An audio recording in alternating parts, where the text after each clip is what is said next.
Michel Aliel, bonjour. Bonjour. Vous êtes directeur marketing produits et solutions chez Hitachi Data Systems.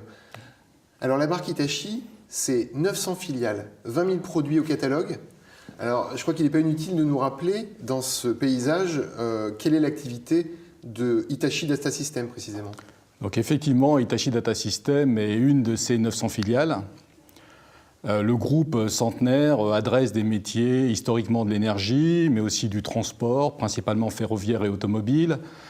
Le grand public, il est connu pour ses différents écrans plats et produits pour le grand public, le médical et l'informatique. L'informatique représente aujourd'hui à peu près 25% d'un total de 114 milliards de dollars.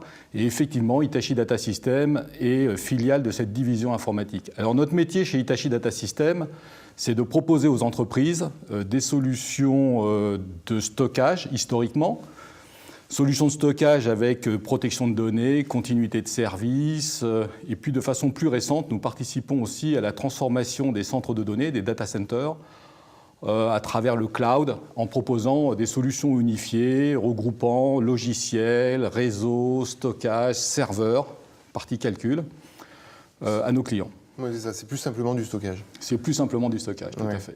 Il se trouve que nous sommes réunis là dans le cadre de 01 Virtual Meeting spécial Big Data, et il se trouve que vous présentez Hitachi comme une Big Data Company. Alors qu'est-ce qu'une Big Data Company? Moi j'aimerais savoir. Et en quoi Hitachi Data Systems est légitime pour mériter ce statut? Effectivement, il y a deux raisons principales pour notre attachement à Big Data. La première, c'est que nous, en interne, Hitachi, de par nos différentes solutions et métiers dans l'énergie, les transports, la santé, etc., nous avons à déployer des solutions, à générer des données et faire de l'analyse de type Big Data pour nos besoins internes.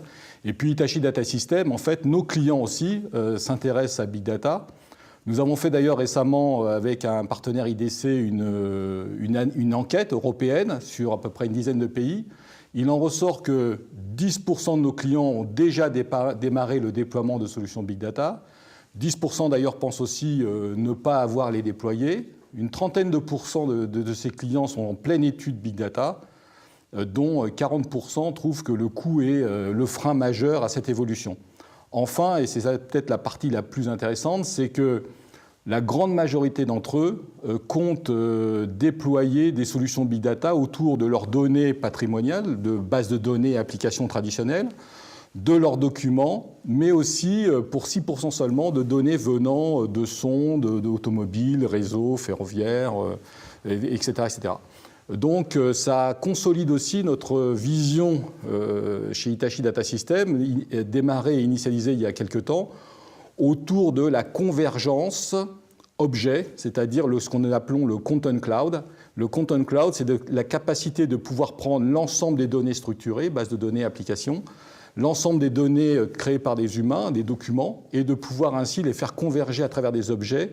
Un objet est simplement une donnée indépendante de son application, indépendante de son créateur et référençable par son contenu. Et cette partie Content Cloud est le préliminaire à l'Information Cloud que nous voyons comme étant la partie Big Data.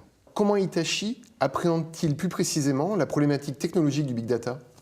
Alors, on va dire en deux temps. D'abord, les caractéristiques génériques du Big Data, c'est de fort volume, pas tant en capacité, mais surtout en volume d'échange. Quand on veut faire du calcul sur de la donnée, il faut qu'elle soit rapidement accessible. Donc, il y a une composante volume, une composante variété, comme on l'a vu. Les données peuvent être structurées, documents, semi-structurés, donc une très grande variété. Ces deux parties-là, en fait, Hitachi, nous l'abordons depuis un certain nombre d'années à travers notre stratégie Content Cloud, c'est-à-dire la fusion entre la transformation des données et le mode objet. Donc cette partie-là. La deuxième caractéristique des Big Data, c'est l'aspect vélocité, c'est-à-dire les données arrivent dans des flux massifs sans forcément une référence temporelle.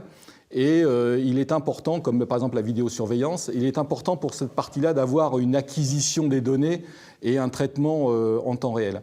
Et puis il y a aussi là, un aspect important dans les Big Data, c'est l'aspect versatile des données, instable. Ce qui est vrai dans l'e-commerce à un moment donné, n'est pas vrai une heure après, etc., etc. Donc cette partie à la fois vélocité et versatilité eh bien, va générer un aspect de traitement en temps réel que nous, on va aborder par une architecture massivement parallèle pour pouvoir faire un calcul distribué et Et ces solutions-là, en fait, chez Hitachi, nous croyons beaucoup à tout ce qui est open source. Donc nos solutions sont basées autour de standards qui commencent à émerger autour de l'open source, qui vont permettre d'abord de transformer les données, de pouvoir faire des analyses dessus. Ça, ce sont des solutions sur lesquelles nous croyons beaucoup. Et les projets open source, vous pouvez donner quel... Oui, bien sûr. Bon, les projets open source, c'est ceux qui émergent de façon très forte, qui sont d'ailleurs à la genèse du big data. C'est tout ce qui est autour de Hadoop, dont les créateurs sont Yahoo, Google, etc. Toutes ces sociétés du social business dans lesquelles il est important de se voir.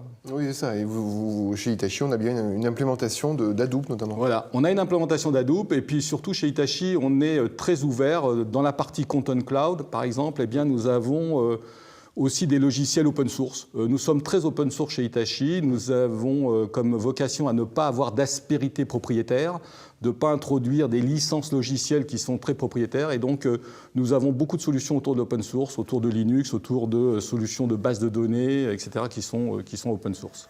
Eh bien, écoutez, Michel Aliel, merci beaucoup. Merci.